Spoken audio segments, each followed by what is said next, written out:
السلام علیکم دوستوں، امید ہے خیر خیریت سے ہوگی۔ ہارون بلوچ آپ کو ڈائلاگ پروگرام میں خوش آمدید کہتا ہے۔ بلوچ یکجہتی کمیٹی کے کیمپ میں موجود ہے، 52واں دن ہے۔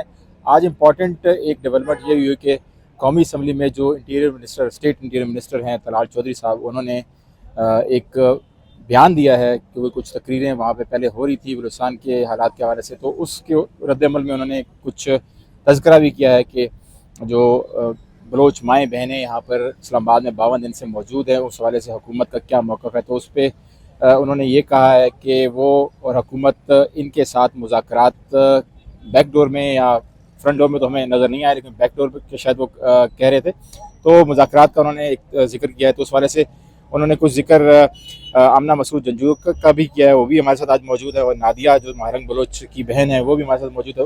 ان سے ہم بات کریں گے کہ آج جو طلال چودھری صاحب نے موقف دیا ہے اسمبلی کے فلور پہ کھڑے ہو کے، اس والے سے نادیہ کیا کہتی ہیں۔ نادیہ ویلکم کہوں گا۔ تو طلال چودھری صاحب نے کہا ہے کہ وہ مذاکرات چل رہے ہیں آپ لوگوں کے ساتھ، تو انہوں نے کچھ ایسی سٹیٹمنٹس بھی دی۔ انہوں نے کہا ہے کہ جو کچھ مطالبات ہیں بی وائی سی کے، ان کے وہ شاید حکومت نہیں مان سکتی کیونکہ شاید مقدمات جو ہیں وہ کورٹس میں ہیں۔ تو آپ کیا کہیں گی اس ڈیولپمنٹ کے اوپر؟ دیکھیے، پچھلے 52 دنوں سے اس طرح کا کوئی بھی حکومت کی طرف سے نمائندہ نہیں آیا ہے کہ وہ ہم سے آ کے بات کرے یا بات چیت کرنے کی کوشش کرے، مذاکرات کرنے کی کوشش کری۔ ایک بار اے سی صاحبہ آئی ہوئی تھی، انہیں بھی ہم نے اپنے مطالبات ریٹرن فارم میں لکھ کے بھیجے تھے، اور اس کے بعد وہ بھی نہیں آئی، اور ڈی سی نے بھی ہم سے بات کرنے کی کوشش کی تھی، انہیں بھی ہم نے اپنے مطالبات ریٹرن فارم میں لکھ کے دیے، اس کے بعد وہ بھی ہمیں نظر نہیں آئے۔ لیکن جو آج انہوں نے اسمبلی میں کہا تھا، اس حوالے سے میں یہ کہنا چاہتی ہوں کہ آپ کے اختیار میں ہیں، آپ کر سکتے ہیں، اور ہم آئیں، آپ ہم سے بات کریں، کچھ فلیکسیبلٹی ہم لے کر آئیں گے، کچھ فلیکسیبلٹی آپ لے کر آئیں، مذاکرات کرنے کی کوشش تو کریں۔ یہ نہیں کہ آپ کے اختیار میں نہیں ہے، اگر آپ کے اختیار میں نہیں ہوتا تو ہم یہاں پہ آ کے نہیں بیٹھتے اور آپ سے ڈیمانڈ نہیں کرتے کہ آپ ہمارے مسئلے کو حل کریں۔ تو ان کا یہ بھی کہنا تھا کہ ہم بہت فیسیلیٹیٹ کر رہے ہیں، جو بلوچ مائیں بہنیں اسلام آباد میں موجود ہیں، یہاں پر اسلام آباد میں ایک روڈ بھی بند کیا ہوا ہے، انتظامیہ کے ساتھ بھرپور تعاون کر رہی ہے۔ تو اس والے سے کیا فیسیلیٹیشن آپ کو کوئی مل رہی ہے؟ کس طرح کی فیسیلیٹیشن کی بات کر رہے ہیں آپ کے یہاں پر مذاکرات، مطلب یہاں پر آپ کے بیٹھنے کے حوالے سے سیکیورٹی اور باقی چیزیں ہیں؟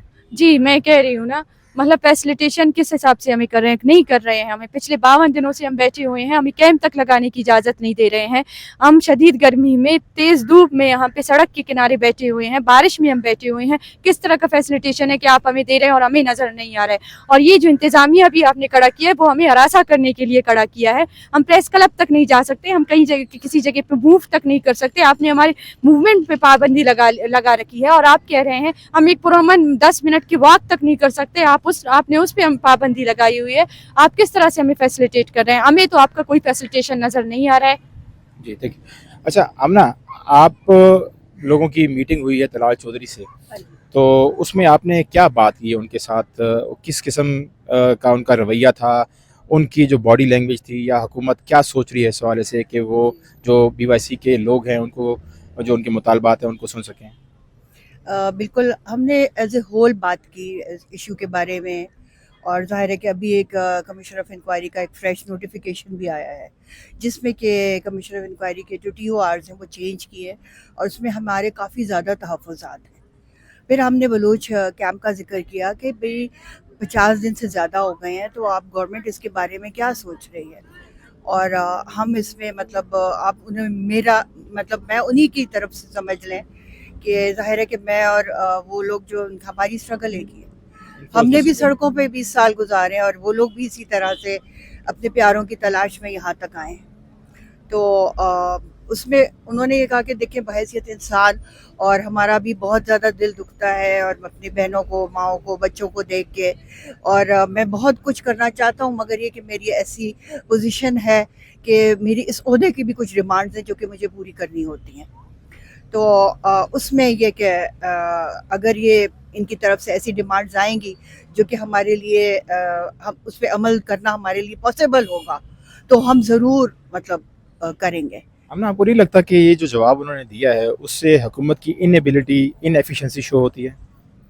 اصل میں انہوں نے یہ اپنی ایک گورنمنٹ کے لیول پر بات کی ہے، تو گورنمنٹ جو کر سکے گی، یعنی کہ ظاہر ہے کہ دیکھیں عدالتیں ان کے اختیار میں نہیں ہیں، مگر یہ کہ پولیس تو ان کے اختیار میں ہے۔